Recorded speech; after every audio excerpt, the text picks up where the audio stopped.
Good morning, Lompoc. Good morning, Lompoc. Hope you all are well. Yes, well-ish. Yes, it's been a slow down week for sure.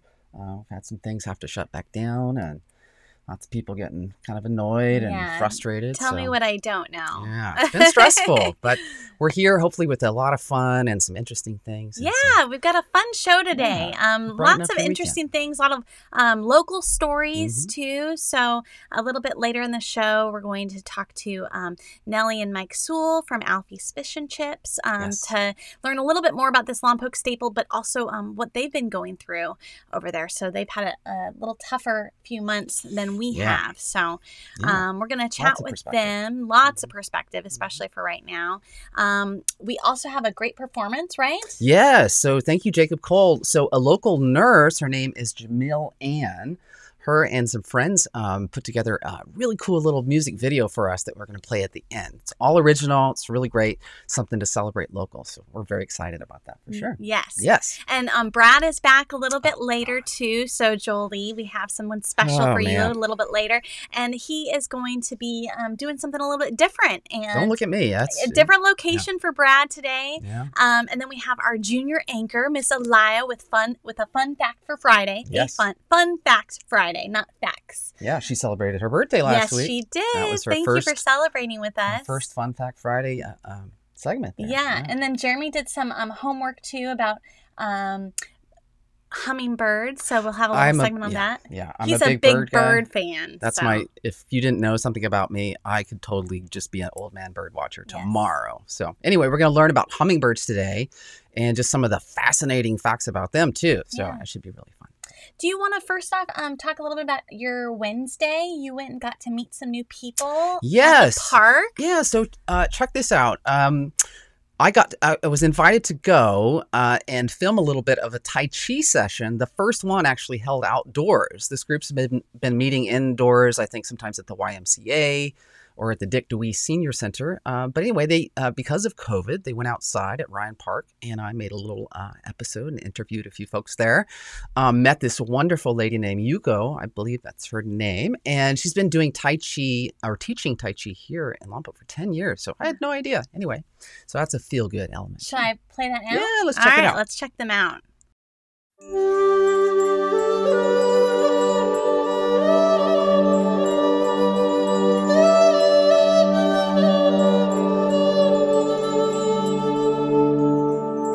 My name is Yuka Freeman. I'm teaching Tai Chi here almost 10 years. And I learned Tai Chi from Hawaii 5 days a week, the early morning outside, and hour and a half. Then come here, some people want to learn Tai Chi, so I want to share my experience. And so what everybody enjoy, doesn't matter one person, two people, I want to help them, and that is my benefit too. Especially morning times outside, a lot of good energy, and share to peaceful mind. That's my key. It's really wonderful because you can sit and meditate, and it's great if your mind's already calm. If your mind is not calm, it's harder. You kind of want to get some movement happening while your mind is trying to calm. And this one, she also incorporates Qigong, which is standing movements that aren't moving the whole body, into one posture to another. And they just create this sense of calm. And when you have that sense of calm, you can find it anywhere. And you can do this practice when you're in a stressful moment. You just get back into that posture, sink yourself, and now that we're outside, you get the fresh air and you can just remember and go back to that place. You don't have to sit in a quiet, meditative place. You can do it outside. You can do it anywhere. You can do it while you're standing in line. Oh, I'm Diane Aturio. Well, this is the first time I have come here since the shutdown, because I haven't been able to come. But I'm so happy that she's doing it out here because I prefer doing it in the outdoors. So when I'm at home, I do the Qigong, which is in the morning, sometimes stretching. It helps aches and pains when you wake up in the morning, quite a bit. And I try to tell people that if you wake up sore and achy, this is one of the best things you can do for yourself. It just opens up your joints and gets everything moving again. And I'm 73 years old. I love it. But you don't have to put that in there. Oh, I might. That was awesome. That looks so peaceful. I really would love to go check that out because I think I need that. I noticed you watched the first minute and you took a big deep I breath. did. I sat back from my computer for a moment instead of being all like touchy-feely with my keyboard. And I was Here's the truth behind the scenes.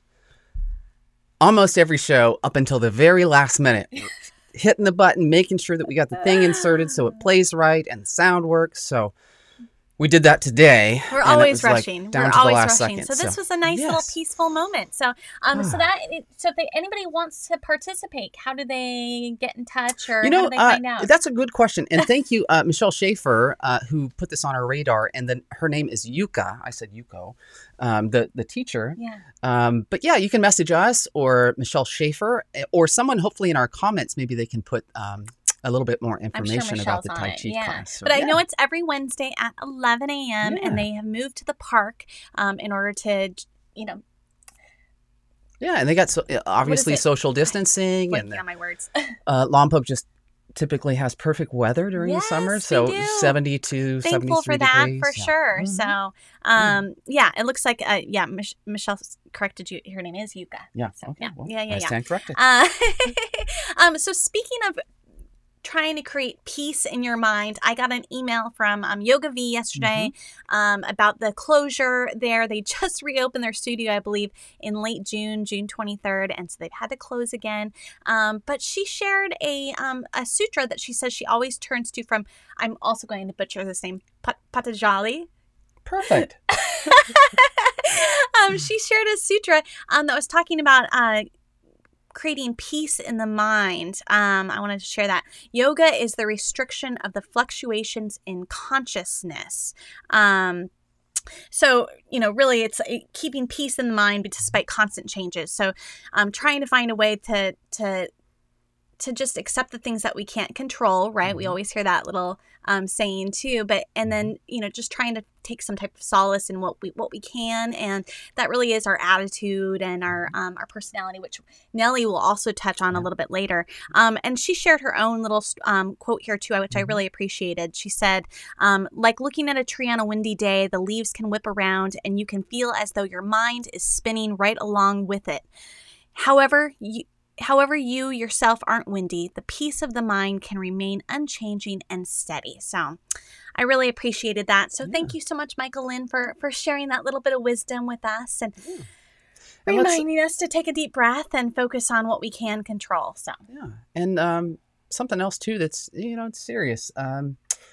It's places like Yoga V and CrossFit Ohana, and a lot of places, a lot of the wine tasting operations have had to change, but a lot of local businesses have had to shut down again.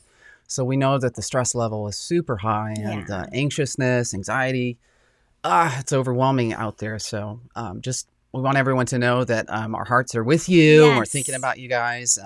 For the wine industry out there, even everyone's got to be outside now. So hopefully this weekend. And not everybody can adapt to those changes too. Some are more flexible than others. But we're going to go see a few of those folks hopefully over the next week that are adapting and creating experiences for their guests. So, but keep these folks in mind. It's really tough and really difficult right now. Yeah. So thank you guys for giving us that little bit of wisdom. Absolutely. You also wanted to talk about hummingbirds. We have a hummingbird feeder in our backyard now.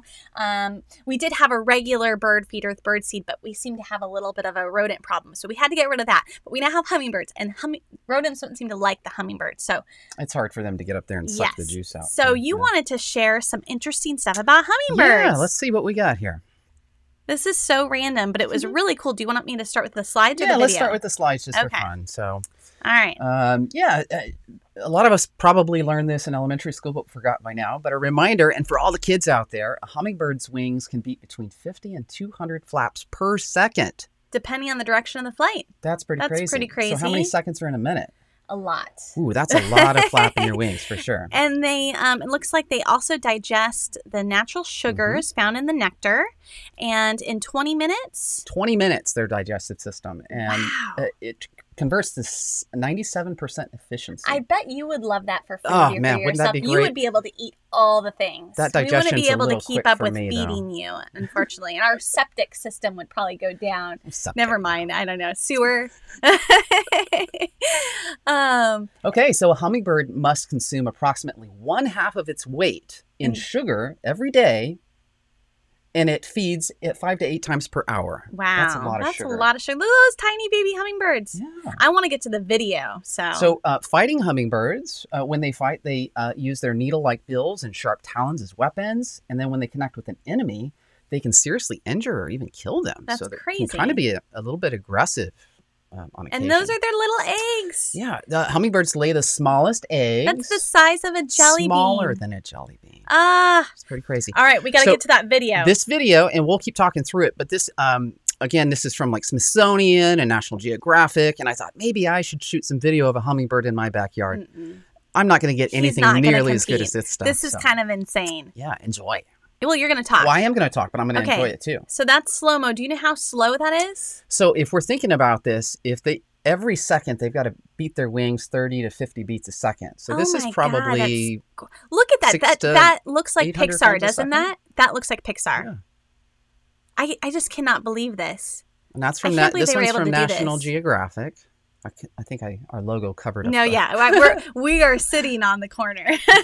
Oh, got it. Yeah. I just think they're incredibly beautiful. Okay, look at that. With its little tongue coming out. Yeah. And sucking out that sucrose. That is just the craziest thing I've ever seen. 12 to 15 times a second, their tongue goes out, and they're not sucking it in. 12 to 15 times a second. They're literally licking the nectar they're licking. in. Yes. Yeah. Oh my God, that's insane. I really want to be a hummingbird too. Okay, this is the St. Anne's hummingbird, right? The one with the little pretty little pink. Yeah. Okay, look at that. It looks like she has jewels on her face. That doesn't look real. When I first saw this, I thought it was a mask that she was wearing. Yeah. Like they put some overlay or something, like V is for Vendetta, like face mask or something. And then this Anna's hummingbird, they're mostly on the Pacific coast. That is and they actually hang out longer and stay during the winter. Look how stunning that is. That's probably one of the most beautiful creatures I've ever seen. And of course, feeding the babies. Aww. Feeding the babies. And remember, these nests are like smaller than, a closed fist. It's very, very, very tiny. They are so cute. Yeah. They are so cute. Anyway, and so we have a little hummingbird that comes and visits us now. Oh, look at it. Yeah, this is the Anna's. Hold on, I should mute this for a second.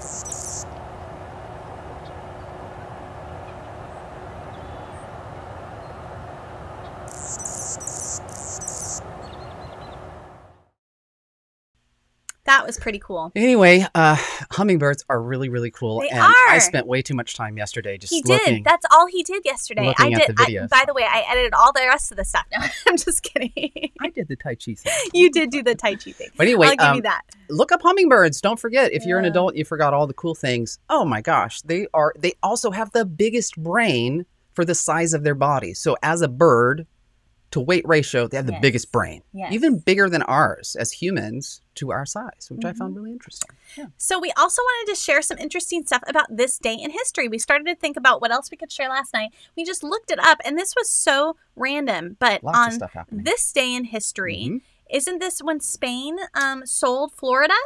Well, they didn't necessarily sell it. We kind of rigged it where we got it for free. Oh. But we also took over maybe $5 million in some arguable debt or something. It was very minimal. But in 1821, Spain fully ceded Florida to the United States. Huh. Yeah. And Michelle and I were talking if they were open to it. Okay, so you understand that the debt problem and everything that's happening right now. We just thought if Spain is still interested, would they want to take Florida back? And we might be open to it. I mean, I'm just saying, I don't know if there's any Floridians watching our show, but Spain, if you're interested in taking Florida and maybe purchasing it for we have to mark it up $1 trillion, perhaps. I mean, there's some prime real estate there. And of course, we're jesting here. So for all of you getting really stressed out about us wanting to sell Florida, one idea is we have 50 stars on the flag. Yeah. And what we do is, so we sell Florida, but then we make Puerto Rico the 50th state. Oh, that could totally work. And then we have 50 states. There we go. And it's great. And then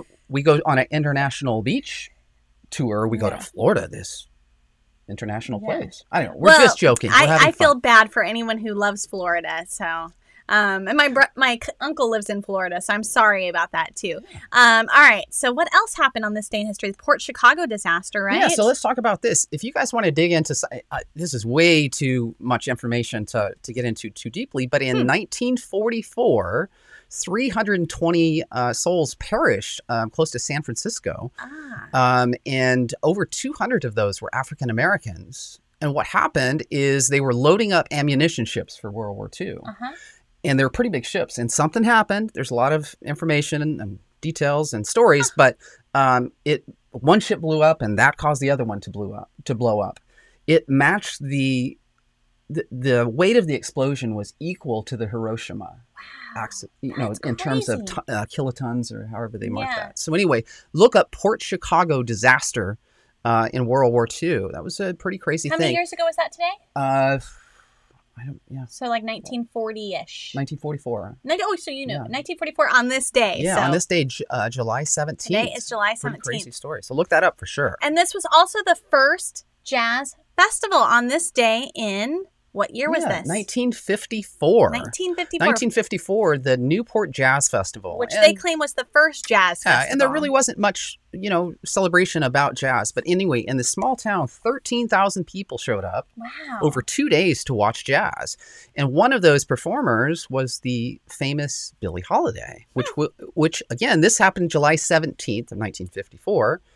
And then we'll come back and talk about Billie Holiday, and Billie Holiday is next. So 5 years later to the day, July 17th of 1959, 5 years later, Billie Holiday died. Oh, that's sad. On this day. I thought it was going to be something good. Well, she's amazing. So incredible jazz history. She has quite a story. She died way too young. She had some complications with drug issues and lots of life challenges, but one of the most talented jazz singers ever. Wow. To this day. Yeah. Died on this day. Well, and then also, I don't think we have time to play the clip because we're already running low on time. But this day in history was the first day that the Disneyland in Anaheim opened. Yes. So 1955? 55, I think. 54? I gotta look at that. 1954? Where did I put about that? That was your job, Jeremy. I forgot the date. It may have been 59. But we know it was July 17th. It was the first day that Disneyland opened. 1955. I was right. And the admission was $1. Can you believe that? Now 1955, $1 to go to Disneyland. We have a short clip from ABC News that was there filming day one at Disneyland. Well, I guess we got more parade than we can handle today. Bob Cummings, you better take it away wherever you are.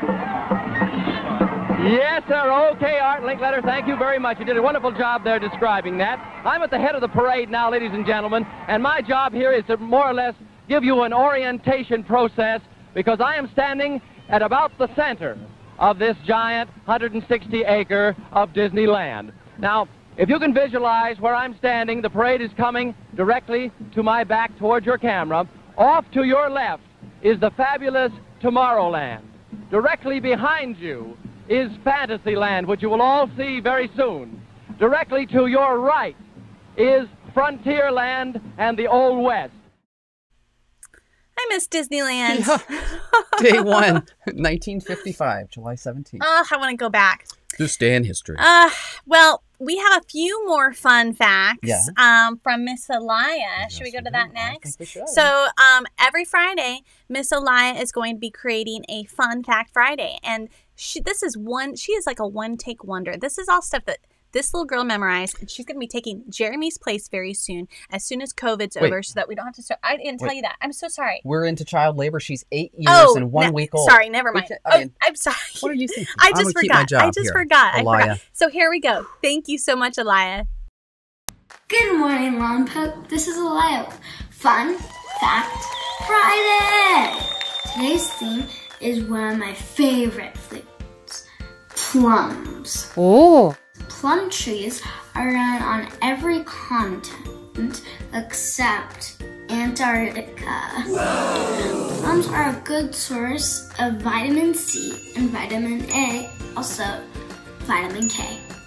And This is surprising because in 1905, there was a labor shortage in California. One farmer hired 500 monkeys to pick the plums. The monkeys were great at picking the plums, but then they ate them all. And our next thing is a plum tart for a bonus. For a fun, simple treat, chop one plum and put into a bowl. Add 1 tablespoon of butter and 2 tablespoons of sugar. Cook 45 seconds in the microwave, stirring halfway through. Use as a filling and pre-baked puff pastry cups. And then voila, you have a nice and delicious food treat. Yay! Thank you so much, Miss Alaia. Ah, she's awesome. I hope she's enjoying her birthday month. Yeah. I just can't believe that anybody thought it would be a good idea to use monkeys to pick plums. Like, that makes no sense to me. Did she say they hired 500? 500, but I don't know about hire. Yeah, you don't hire them because they weren't getting like a paycheck. So I'm envisioning this. The monkeys start to pick the fruit and then start to eat it. And then oh no, I didn't think of this. They're like, well, they needed payment. So they're like, I'm going to take it in my fruit. Yeah. So anyway, that's pretty interesting. Thank you, Alaia. Yes, thank you so much. Okay, so hang with us. We've got a few more things left. We're going to be talking with we interviewed the folks at Alfie's Fish and Chips, a restaurant that has been in Lompoc for 50 years. Yes. That's kind of insane. So we're going to be talking about that. And then we've got Brad showing up from a parking lot. True story. And then we're going to shut the show down at the end with a musical performance from Jimil Anne. So make sure you stay tuned. I think this is a little bit of longer show per your request last week. We didn't do this on purpose. We just seemed to talk a lot. So. Well, Michelle Schaefer wanted a couple hours. And so this is our compromise. So one of the things, I don't know if you follow Alfie's Facebook page, but they're really good at these jokes. So better than I am. I liked a couple of these. What did the shark say after eating the clownfish? The shark say after eating the clownfish? This tastes a little funny. I also like this other one. Why do oysters go to the gym? It's good for the muscle. And I have a Michelle. I should have had my little. I didn't because I need to teach you how to do this. But I had a Michelle original. So this is true story. I was in Santa Cruz last year, and I came up with a joke on my own, and I still think it's hilarious. I just have to remember. Okay, do you know why I just love groupers? No. Because they do such a good job of bringing all the other fish together.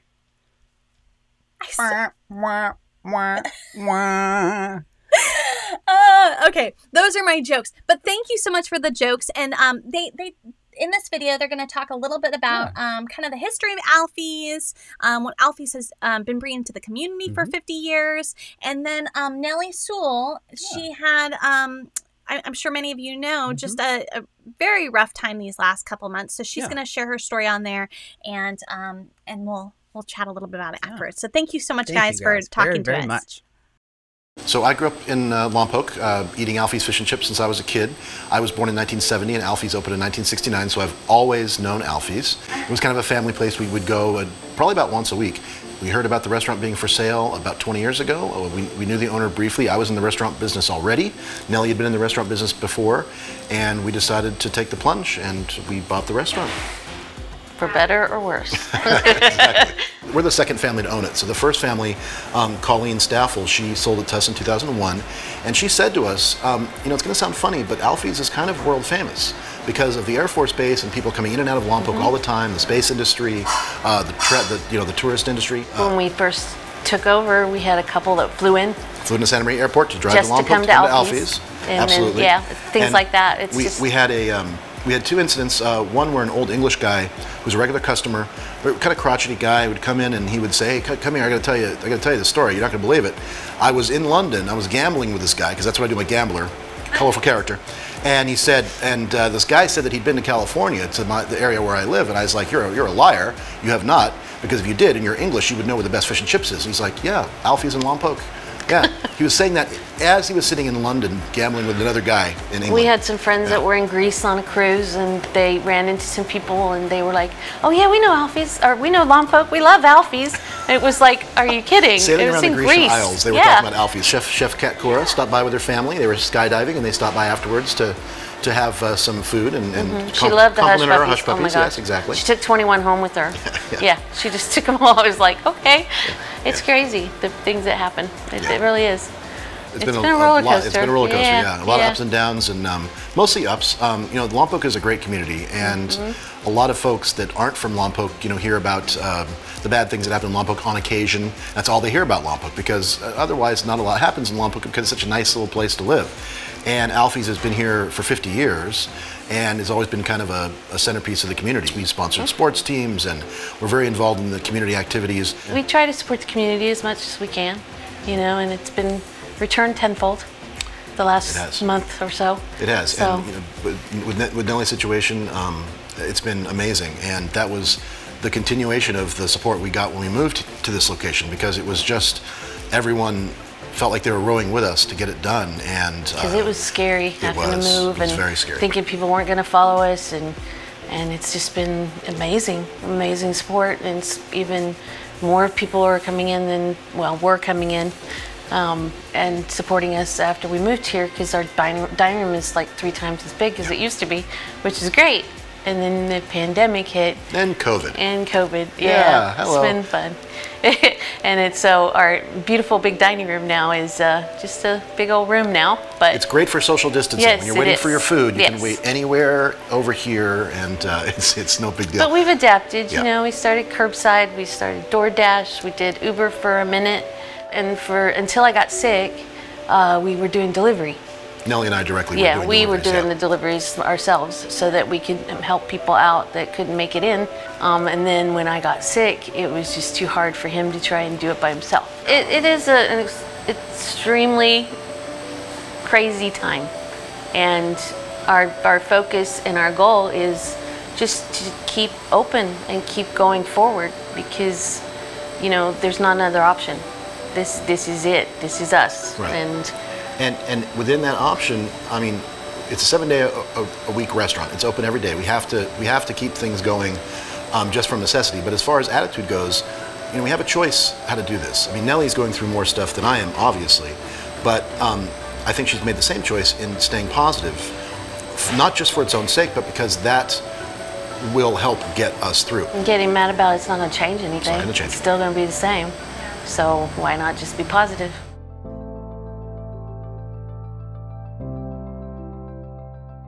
I was working. It was about 5 o'clock in the evening, and my back started hurting. So I went home, but then I woke up about 3:30 in the morning, and I went into the kitchen and I told my son, I said, I think I need to go to the hospital, which for me to say something like that was just unheard of. In my kids are like, my son was like, okay. And so I go in and they do a CT scan to make sure that my appendix, they thought it was my appendix, that it had ruptured. And so they did a CT scan to see if that was actually the case. And when they did the CT scan, they saw that it had ruptured, but then they saw a couple masses in my stomach. So right now I am stage 3A, non-Hodgkin's lymphoma, follicle. I think is how it's said, follicle stage 3A. If it hadn't been for my appendix rupturing, which it was a blessing in disguise, I know that's rude to say for your appendix rupturing, but if it hadn't, they would never have found it until it was too late. So because of that, you know, I was able to find it, and now I'm in the process of just getting through it and getting rid of it, because that's what's going to happen. I'm going to get rid of it. I'm going to be okay. You know, I have 3 grandbabies, and then I have 3 grandbabies from adopted daughters, and I want to see them all grow up.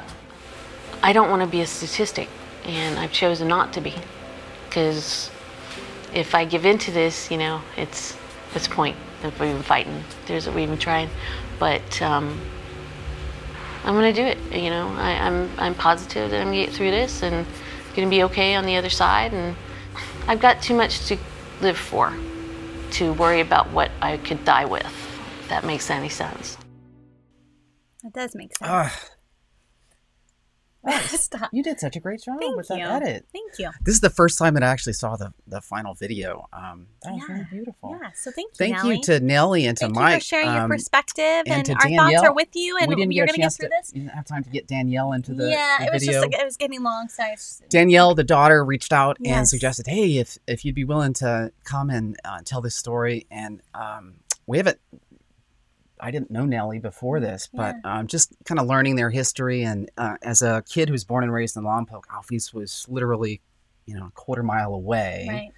My parents weren't really fish people. We had fish sticks and that was about it. But what's fascinating me looking back now is thinking that we have Alfies in Lompoc that's been here for 50 years. Mm-hmm. They've owned it since 2001. And then a place like Tom's for 40 years in business. Like two restaurants, two small restaurants in a small city. Yep, and they're not chains. Two businesses open for 90 Alfie's years. was his first, but I know, but they're now like the last location, I think, right, for Alfie's in the country. But anyway, that's an interesting fact about Lompoc is that we have these two gyms that have been open for a combined 90 years. But anyway, the story, there's a GoFundMe that's been put together for the family. Can you post the link? I will. I'm going to put that in comments. So right now. her kids put together a GoFundMe because they put all of their savings into moving to this new location and big goals for that and big dreams. And then obviously the pandemic hit. So her kids put together GoFundMe because they knew that she wouldn't ask for help. So that is there, and that gives a little bit more background and story on that as well. So Jeremy just posted the link to that. So if you have the means to donate and give back to these wonderful people who have done so much for our community, I know that they would really appreciate the love and the support and the prayers. So.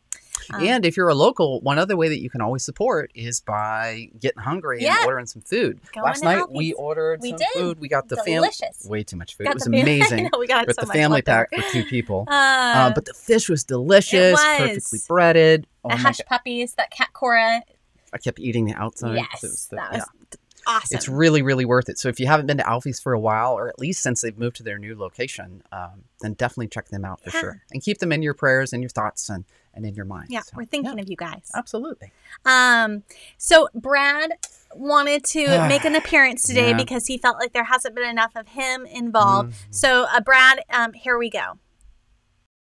Hello there, ladies and gentlemen. Brad here, aka your favorite bartender. As you can see here, we're outdoors today. As you know, the one from on high issued orders that closed down all the bars. Now, I never had a bar, but I thought this is an entrepreneurial moment for me to rise up and serve drinks outside. Yeah! And come to think of it, I haven't gotten permission from the folks inside here at Grocery Outlet, but I did help raise some funds with this vest for their Independence from Hunger campaign, which we can celebrate today that they passed their mark. Well, that's super exciting. Hey, special shout out to Beth Parker. Now, she didn't come up with the $16.5 million that I originally asked for this, but she did pony up $30 to have me just keep it. Woo! Thanks, Beth. Yahoo! All right, so today, you know, it's a little rough out there. Things are closing down. What we thought should be open, it's just not the same anymore. It sucks. So, if life gives you lemons, make lemonade, they say. If life gives you lemons in a pandemic and forces you to move your business outside, then that's a dirty, bitter pill to swallow, and you've got to make something filthy. No, but seriously, we're gonna make a dirty lemon martini. Serve it up right here.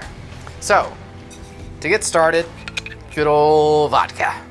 And because I'm making this for 2 people, or for 1 person who drinks like 2 people, don't judge me. We're starting with 1 and 2. All right, 2 shots of vodka. And very simply, I have some olive juice for some green cracked olives with the pit still inside, but the juice, I'm gonna do 3 tablespoons. The lemon juice, I'm gonna add the same. So simple. You're like, what? That seems weird. Who does this in a parking lot? We're adding a little bit of ice. Now, don't judge me here. It has been a season to stay at home most of the time, especially when you work for yourself. I don't even really work, what do we call it? So the guns aren't staying around. Don't judge me, but I gotta shake this up.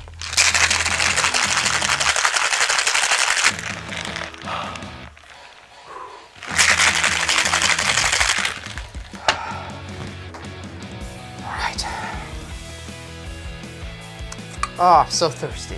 So thirsty, parched. Let's see, we're gonna put a little twisted thing in here. Get all pretty, just like that. Wait a second. Oh my gosh, I completely forgot that we were in the parking lot. This will not suffice. Okay, parking lot adjustment coming up. Boom. Hey, John. Hey. Mary, how are you? Good. Good to see you. I love you. Huh?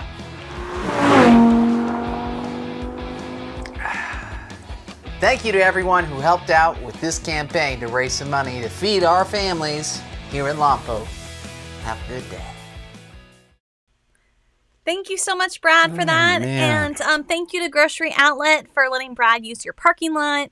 I don't think that they approved that, but, you know, it's like you ask permission, or what's the whole thing about, like, don't ask permission, just ask for forgiveness. So that's later. Yeah, I'm asking for that for Brad. Let's not gloss over the facts that They Grocery Outlet exceeded their goal. And this campaign runs to the end of July. This is July 17th, Yay! so we have a couple of weeks left.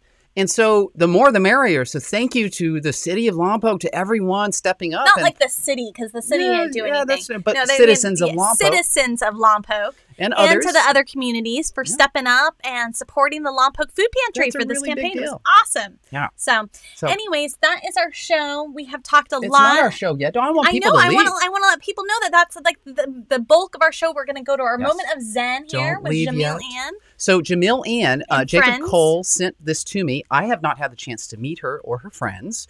All I know is that she is a RN. She is a nurse, and she also loves music, and she loves singing. So she put together this video that's going to be our moment of zen, and it's called Fast Train. Yes, thank you so much for taking the time to do this, too. We know you're busy. Yes, and again, we're having our shows every Friday now. So every Friday at 8:30. 8:30. So we're going to see you guys next week, right back here. Have a wonderful weekend. Try to stay positive, and if you have any fun stories that you want to share, please don't hesitate to reach out to us. So we will see you on Friday. Here is Jimil Anne and Friends. So thank you so much. Hi, my name is Jimil Anne, and these are my friends David and Caleb, and we'll be playing a song for you that I wrote called The Fast Train. Before I start, I want to take some time to thank Jeremy and Michelle from Good Morning Lompoc for letting us be on the show today, and I hope that wherever you are in the world and wherever you are in life, that this song brings a little bit of positivity to your world. If I knew I could have it all, I would fake my death and run away. Clear my mind and throw the burdens away in a secret place between nowhere ends. And somewhere begins.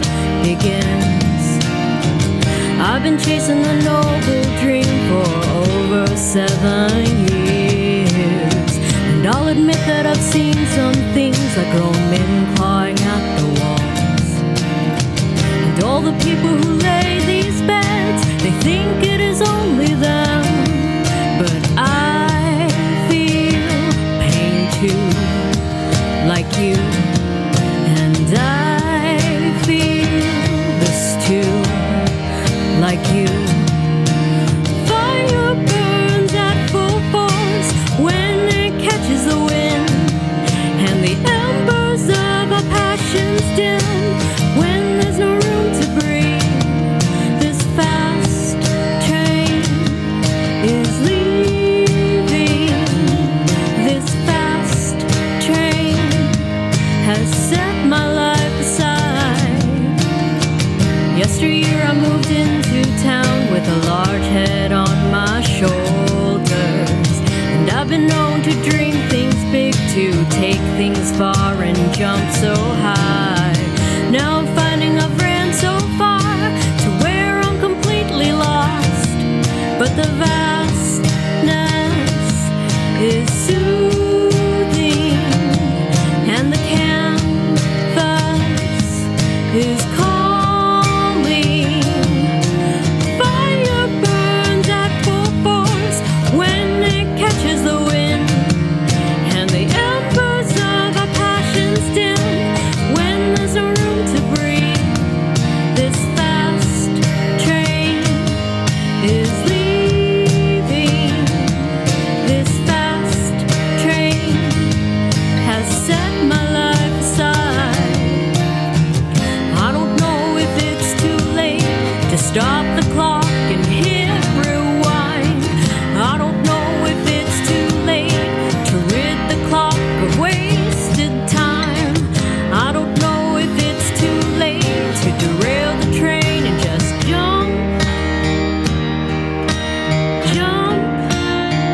the burdens off my shoulders. I can see it all clearly now, me, the path and the steering wheel.